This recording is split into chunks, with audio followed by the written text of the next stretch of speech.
Stefan, Kevin, and I were a trio fueled by late-night curiosity. Our teenage years were defined by those midnight adventures, seeking out abandoned places to explore and feel a thrill. We'd had so many good experiences, but also a few unsettling ones. None of them, however, could compare to the night we decided to visit Joyland, an old amusement park in Kansas that had been abandoned for years. Though it was surrounded by a suburban area, the park itself was a forgotten island, encased by dense woods. This was back in 2011 or 2012, when most of the rides and buildings were still standing. The drive was only 10 minutes from my house, a short trip that felt like crossing into a different world. We parked on a side road near the park, just in case a cop car happened to drive by. Kevin, our unofficial leader, was always the most eager, and he took point as we entered the park through a gap in the fence. Trevor and I followed behind, joking about Kevin's pace, our flashlights cutting through the deep shadows.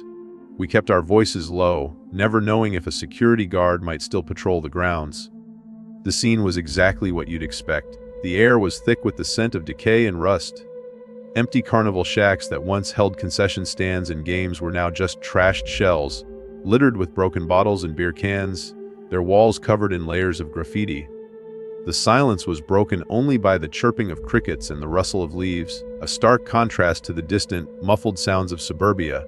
It added to the eerie atmosphere, and in a way, we all secretly loved it. We ventured deeper into the park, our flashlights scanning the desolate landscape. We reached another carnival game stand. The paintings of smiling cartoon characters holding dart guns were still visible, though faded and peeling. This was where we heard the distinct sound of a glass bottle shattering not too far away. We all froze, turning our flashlights in the direction of the sound. It came from a larger building ahead, what used to be the Wacky Shack attraction. My stomach tightened. We had come for a thrill, but this was a bit too real. With a mix of dread and morbid curiosity, we crept toward the building. We stopped about 2/3 of the way there when we saw a figure standing in a corner of the building. The person was just standing there facing the corner wall. They were completely still like a statue. My heart pounded against my ribs. I whispered to my friends, urging them to back away slowly. This person was not a normal person. As we tried to retreat without making a sound, one of us stepped on a beer can. The crunch was deafening. The person's head snapped around and looked at us, but the speed and jerkiness of the movement was what truly terrified me. It was so unnatural, like an insect or a deer. We could now see that it was a man, his face an unsettling blank slate. We didn't run. That would only invite a chase. Instead, we walked away quickly, trying to maintain a semblance of composure. We cut through the woods to get back to the car, our pace growing faster with every step. Halfway there, Kevin looked back and muttered a curse. "What?" I whispered, my voice shaking. "He's there," Kevin said, pointing. We looked back and saw the same man standing stiffly next to a tree in the distance, a few meters away. He was just watching us. Running seemed like our only sensible option now. We sprinted through the woods, the tree branches whipping our faces. It felt like an eternity, but it didn't take long to reach the car. Kevin fumbled for his keys, his hands shaking so much that it was difficult to unlock the door. As we got into the car and looked out the windows, we saw him again, standing stiff like a statue, hunched over by the tree line. Kevin floored the gas, and we sped out of there. Trevor and I screamed out taunts to the man, but the bravado was a flimsy mask for the terror we felt. To this day, the scariest thing about that night is that none of us ever saw that man move. He was always just there.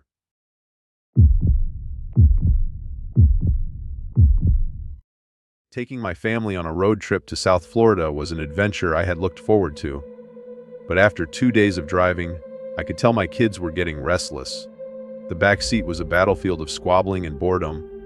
I saw a sign for an amusement park flash by on the parkway, and with a mix of impulse and desperation, I decided to take the exit. It was already late, so we wouldn't stay long, but a few hours of fun seemed like a good way to break up the drive. The park was small and looked a bit sad, but the kids didn't care. We entered the park, and I had to admit it was a pathetic sight. There were hardly any other people, and more than half of the attractions and games were empty or falling apart. But my wife and I followed our 2 children, Tommy, 7, and Trish, 5, as they ran ahead. All that mattered was that the kids were happy. We were trying to catch up to Tommy, who had sprinted ahead, pointing at one of the rides in the distance. He was so far ahead that he was just a blur in the dim light. I thought he was heading for the Ferris wheel, but he made an unexpected turn to the left and out of sight. My wife and I screamed his name, "Tommy, come back here!" When he didn't respond, my blood ran cold. I told my wife to wait with Trish while I went after him. I ran as fast as I could, my heart pounding in my chest. The feeling of losing your small child is a physically painful sensation that makes you feel sick inside. I stopped breathless, spinning in a full 360, searching for him, my mind racing with the horrible thought that he might have been taken. I ran to the nearest worker I could find, and in a frantic voice, gave them my son's description. They called for Tommy over a loudspeaker, but I didn't wait. I ran all over the place, my fear growing with every passing second. I came to a dead stop when I found him. My heart dropped. He was over by a wall of bushes next to a bathroom building, talking to someone who was apparently in the bushes. Then, I saw him being pulled into the bushes. I screamed his name, "Tommy!" and ran toward the bushes with a speed I didn't know I had. I saw no one else, no one to help me.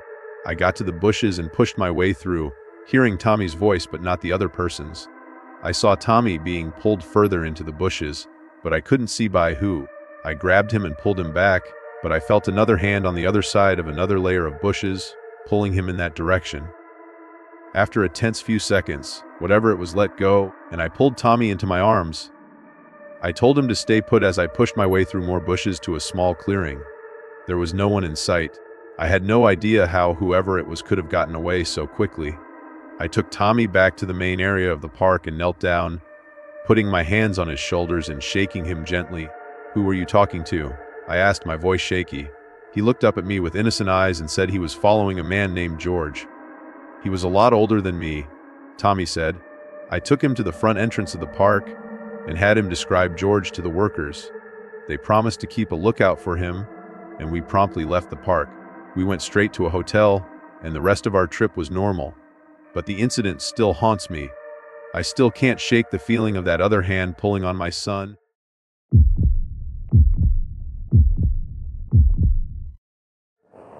I used to work at a tiny theme park called Thrillville, USA. It was a secluded and obscure place, nothing like a Six Flags. I never enjoyed working there.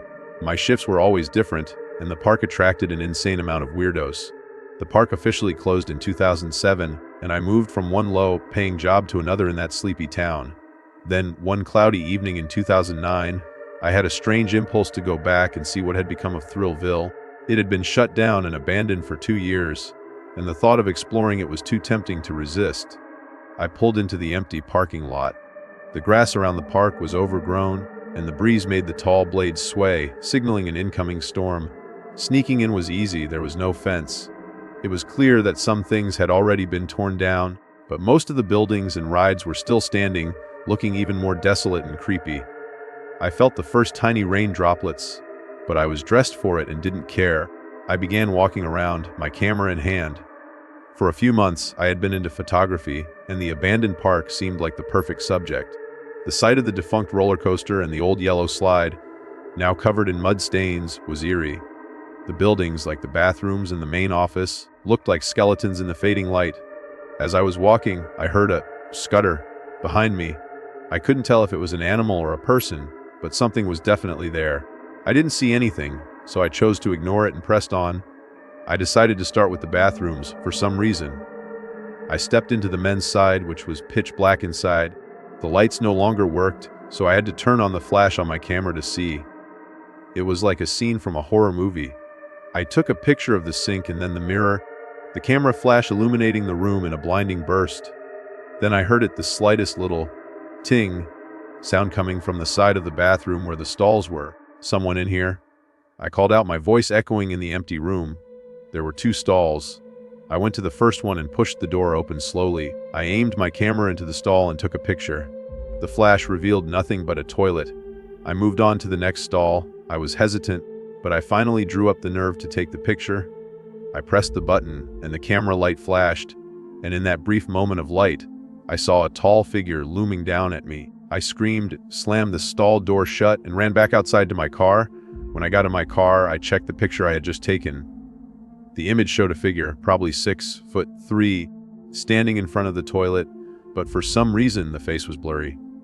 I couldn't make out any distinguishing features, but it seemed to be a man. As I browsed through some of the other photos I had taken earlier, my blood ran cold. In 4 of them, I found what appeared to be a person hiding somewhere in the distance. In 2 pictures, the person was in the woods, and in 2 others, they were behind buildings or rides. In every single photo, the figure was staring directly at me. I never sent those pictures from my camera onto my computer, but they're still on the camera. I haven't seen it in years, but I think it might be in my attic. I frankly never want to see that picture again.